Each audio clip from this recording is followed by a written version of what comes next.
सुरुवात 97 पासून आहे. ज्यावेळेस माझं वय वर्ष 17 वर्ष होतं, मी विद्यार्थीचा शहराध्यक्ष होतो छावा संघटनेचा, छावा मराठा युवा संघटनेचा. आणि सुरुवात झाल्यानंतर मी अण्णासाहेब पाटीलांचे कथा ऐकल्या, अण्णासाहेब जावळेंना मी जवळून पाहिलं, वडजे सरांसोबत काम केलं. पण भूतन भविष्यात घडल्यानंतर जरांगे पाटलांचं जेव्हा आंदोलन चाललं, ज्यांना माझी आई, माझे घरचे, माझे नातेवाईक, माझा समाज मानायला लागला, जरांगे पाटलांनी जे आंदोलन सुरू केलं ते गरजूवंत मराठ्यांचं सुरू केलं. गरजूवंत मराठ्याकडे लक्ष द्यायला प्रस्थापित मराठे तयारच नव्हते ह्या महाराष्ट्रामध्ये. ज्या वेळेस संघटना आंदोलन करायचे, प्रस्थापित मराठे गरजूवंत मराठ्यांच्या नेत्याला काय करायचं ते करत होते. पण त्यांना बाप भेटला आणि एक योद्धा भेटला, त्याचं नाव आहे जरांगे पाटील. म्हणून ते जरांगे पाटलांना म्हणून त्यांना म्हटले जातात योद्धा. योद्धा कोणा? जो गरजूवंतांचा लढा उभा करतो. अशात आपल्याला स्वयंघोषित मीच संघर्ष योद्धा आहे असं म्हणणारे देखील आपल्या अवतीभोवती. साहेब, आकाशगंगामध्ये हजारो तारे सुंदर चांद आहेत, पण दिसताना एकच चंद्र दिसतो आणि एकच सूर्य दिसतो. एक सूर्य म्हणजे माझा जरांगे पाटील, एवढंच मी मानतो. त्यामुळं मी नथिंग्स अशा लोकांवर टिप्पणी करणं ही माझी वैयक्तिक मानित नाही का की 97चा छावा आहे मी. आणि गरजूवंताचा लढा ज्यांनी लढला त्याच्यासाठी रक्ताच्या कणापर्यंत मी त्याच्या सोबत राहीन, एवढीच साक्ष देतो. जरांगे पाटील तुम आगे बढ़ो, हम तुम्हारे साथ हैं. तुम्हाला एक सांगतो, जरांगे पाटलाच्या केसाला धक्का. या जरांगे पाटलांसाठी कोणी टीक करत असेल, या कोणी काही बोलत असेल, तर माझं 10 वर्षाचं बाळ आहे आणि एक मुलगा इंजिनिअरला आहे, मुलगी 11वीला आहे. सर्वात प्रथम माझं कुटुंब समोर येईन अशा सूर्यावर कोणी प्रयत्न करू नये डाग लावायचा. सूर्यावर कधी डाग लावता येत नसतो साहेब. आज बी ज्याचे मुलं वावरात काम करतात, जमीन इकली 2 एकर, बापानं हकलून दिलं. साहेब, काकोळतीने सांगतो मी तुम्हाला ही गोष्ट, ज्याला हकाललं हे निलेश ढवळे पाटलांना विचारा.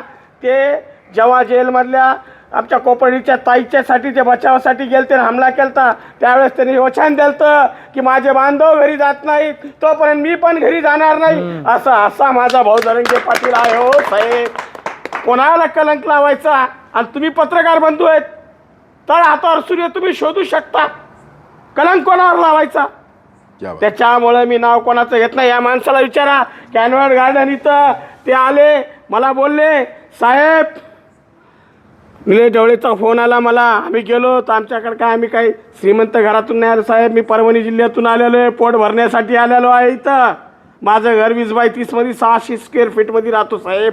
डोळ्यात पाणी यायला लागलं. त्याचं कारण हे सांगतो, जरांगे पाटलानं जो लढा उभा केला, माझ्या गरजूवंत मराठ्यांसाठी केला, 1-2 एकरवाल्यांसाठी केला, 1000 एकरवाल्यांसाठी केला नाही, प्रस्थापितच्या उरावर बसून केला, प्रस्थापित नेत्यांच्या उरावर बसून केला. पण साहेब, आज तुम्ही सांगता विखे पाटील त्यांच्या दारात जात असतात, मुख्यमंत्री त्यांच्या दारात जात असतात, लगेच त्यांना आयब लावणार. अहो कसं काय चालणार साहेब त्यांना आयब लावून?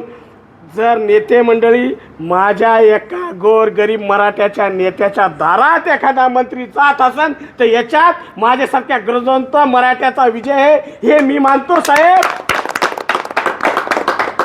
आणि त्याला आरोप लावणार तुम्ही का आता गेला, आता कुठली डील झाली, काय झाली? अरे तो गेला नाही, त्यांनी कोण्या मंत्र्याला फोन लावला नाही, माझ्या मुलाचं एखाद्याचं ॲडमिशन झालं नाही, माझ्या नातेवाईकाच्या पोराचं ॲडमिशन नाही झालं, मग मागणी कोणाकडे मागणार? मंत्री आमचं ऐकत नाही, मग आम्ही तर आमच्या नेत्याकडे जाऊनच पाय धरणार. आमचा नेता फोन कोणाला करणार? हा देश संविधानावर चालतो साहेब. इथं मंत्र्याला फोन लावा लागतो, इथं आमदाराला फोन लावा लागतो, इथं खासदाराला फोन लावा लागतो साहेब.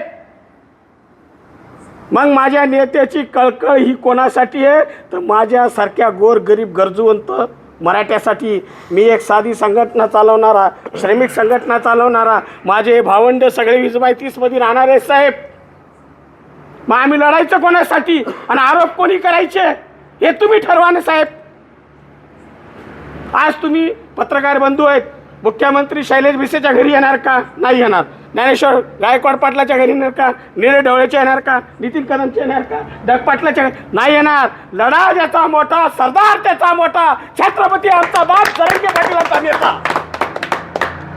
मग जरांगे पाटलानं जर अख्खं साम्राज्य झुकवलं, प्रति सरकाराची स्थापना केली आणि मराठ्यांना इथं न्याय भेटत असेल, अशावर आरोप करणं कसं चालणार साहेब? क्या बात. उद्या मी पण जाणार. जरांगे पाटील, माझ्या मुलीला आहे ना MBBSला ॲडमिशन घ्यायचं आहे, हिला इतके टक्केवारी भेटली. मग त्यांनी काय करायचं? मंत्र्याला फोन लावायचा, संचालकाला फोन लावत लागन. मग मी म्हणायचं का नाही नाही जरांगे पाटलांनी मला पैसे मागितले? असं कसं काय चाललं साहेब? जे आमच्या लेकरा बाळांचा विषय मांडत असन, जे आमच्या रक्तासाठी तरी अंगाची चालणी केली असन, अहो या देशामध्ये मला तरी वाटत नाही कोणी एवढं मोठं उपोषण करणारा नेता कुठं सापडला असं साहेब. यामुळं मी एकच तुम्हाला पत्रकार बंधूंना विनंती करतो, माझ्या साथीदारांना, कोण किती आरोप करू द्या, सूर्याला फरक पडत नाही साहेब, चंद्राला फरक पडत नाही. सूर्य तारे असेपर्यंत, छत्रपती शिवाजी महाराजांचं नाव असेपर्यंत माझ्या जरांगे पाटलांचं सुद्धा नाव राहणार. का की आम्ही सगळे छत्रपतीचे लेकरं, आम्ही जिजाऊचे लेकरं. एवढंच बोलतो साहेब, थांबतो. आम्हाला आणखी विचारायचं आहे तुम्हाला. आम्ही कोटकरांशी ज्यावेळेस चर्चा केली त्यावेळेस ते असं म्हणाले की जे रात्री आले ते निवडणुकीत निवडून आले, त्याबद्दल तुमचं काय मत आहे? साहेब, कोटकर साहेब रात्री तिथं वॉचमॅन म्हणून राहत असतात. माझी अवकात नाही, मला पोट भरायसाठी मला शहरात फिरावं लागते साहेब. नाही नाही, काही काही नेते आले, मग तुमच्याशी तुम्ही त्यांना एकांतात घेऊन बसला, त्यांच्याशी चर्चा केली साहेब? तुम्ही सांगा, तुम्ही पत्रकार बंधू आहात, तुम्ही आता का आमच्या मागं का 1000-2000 लोक उभी आहेत का? माझ्या नेत्याला पाण्यासाठी लाखोची फौज उभं टाकते साहेब. माझ्या नेत्याची एक छबी पाण्यासाठी कोटीची रस्त्यानं लोक उभं टाकतात साहेब.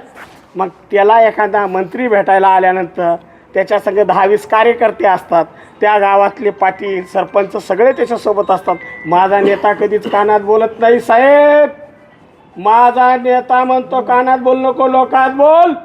त्यावेळेस कोटकर पाटील सुद्धा 2 वर्ष सोबत होते. आरोप लावताना विचार करायला पाहिजे साहेब. मग ते आता परवा म्हणतात की ज्यावेळेस विखे साहेब आले त्यावेळेस तुम्ही 2 तास चर्चा का केली दरवाजा बंद करून? का? सिंचनाचा प्रश्न तुम्हाला माहिती आहे पत्रकार बंधूंना? डाव्या कालव्याची अवस्था माहीत आहे.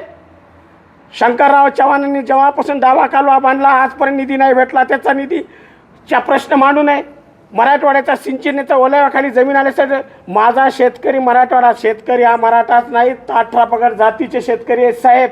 त्यांच्यासाठी माझ्या जरांगे पाटलांनी तर प्रश्न हार दाड मांडला असन तरी मला कबूल आहे. आणि तुम्ही सांगा, जो मंत्री आला त्याचा ताफा, त्याची सिक्युरिटी काय असती? तुम्ही सुद्धा मध्ये जाऊ देतात का? आम्ही तर सोडावं साहेब, आम्ही लय सामान्य कुटुंबातून आलो. तुम्ही जर म्हणले उद्या इथल्या चटाया उचला तर उचलायची तयारी आमची. मंत्र्याचा ताफा, मंत्र्याच्या सोबत किती लोकांची मुभा देतो तुम्हीच सांगायचं. ते त्यांचा प्रोटोकॉल आहे. ते प्रोटोकॉल आहे साहेब. आता प्रोटोकॉल मी तुम्हाला पहिलंच म्हणलो, हा देश संविधानावर चालतो. बरोबर. प्रोटोकॉल मान्य करावं लागन, बाबासाहेबाचं संविधान मागावं लागन. आणि मानलं, आणि माझ्या घरात सुद्धा संविधानाची पूजा मी करतो साहेब. का की मला एक सांगितलंय, छत्रपतीची भक्ती आणि संविधानाची भक्ती केली तरच माझे मुलं घडतात साहेब. तर कोटकरांना ज्यावेळेस आम्ही असं विचारलं की आता तुम्ही जे आरोप करत आहात, कारण तुम्ही गेली कित्येक वर्ष जरांगे पाटीलांच्या सोबत होतात आणि आता एकदमच तुम्ही हे आरोप का करत आहात? निवडणुकीच्या तोंडावर तुम्ही हे आरोप करत आहात का? निवडणुकीचे काही आमिष तुम्हाला मिळाली आहेत का? यावरती ते निरुत्तरित होते. याबद्दल तुमचं कोटकर पाटील अनेक वर्षापासून माझ्या कांद्याला खांदा लावून, अनेक समाज बांधवाच्या कांद्याला खाऊन समाजात लढले का? लढले. तुम्ही सांगा ना. समाजात लढले का? लढले मी म्हणतो. पण काल 5-6 दिवसात कोटकर पाटलांना काय झालं हे मला माहिती आहे का? नाही. कोटकर पाटलाच्या विषयी मी कुठला आरोप करणं हे चुकीचं आहे. पण कोटकर पाटील जे बोलतात त्याच्यात मला तथ्य देत नाही. त्यामुळं माझ्या योद्ध्याची ढाल बनून मला समोर येणार. माझा नेता मला जरांगे पाटील म्हणत बी नसेल समोर ये तरी मी येणार साहेब, मी येणार. एवढंच सांगतो तुम्हाला. पण ते म्हणतात की तुम्ही अंधभक्त झालात सगळे जरांगे पाटलांचे. साहेब, मी तुम्हाला आत्ताच सांगितलं, मी संविधानाला मानणारा माणूस आहे, अंधभक्त नाही आहे. मी तुम्हाला सांगितलं, मी संविधानाला मानणारा माणूस आहे. गरजूवंताचा लढा ज्यांनी, हीच आपली दृष्टिकोन. पत्रकार बंधूंनो, तुम्हाला टीक करणार नाही मी. पण महाराष्ट्रात काय झालं? मुख्यमंत्री बाथरूममध्ये बी पडले तर न्यूज बनती, पण मराठ्यांचा योद्धा लढला आणि त्याच्या किडनीवर त्रास झाला तरी बातमी बनत नाही हो. हे दुर्दैव आहे आमचं. पण मात्र कुठंतरी त्यांच्यामुळं जातीवाद सुद्धा निर्माण झाला असं सुद्धा म्हणले. नाही साहेब, माझा नेता आहे. आता MPC UPCचं युद्ध चालू आहे. हजारो मुलं आहेत तिथं, लाखोनं बसले होते पुण्यामध्ये.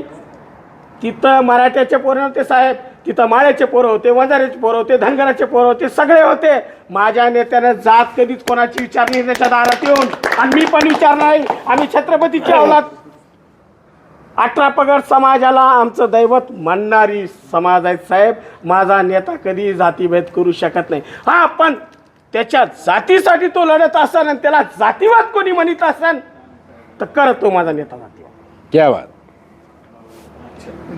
चला, थँक्यू, धन्यवाद तुम्हा सगळ्यांचे. बोला एक मिनिट थांबा. जय एक मिनिट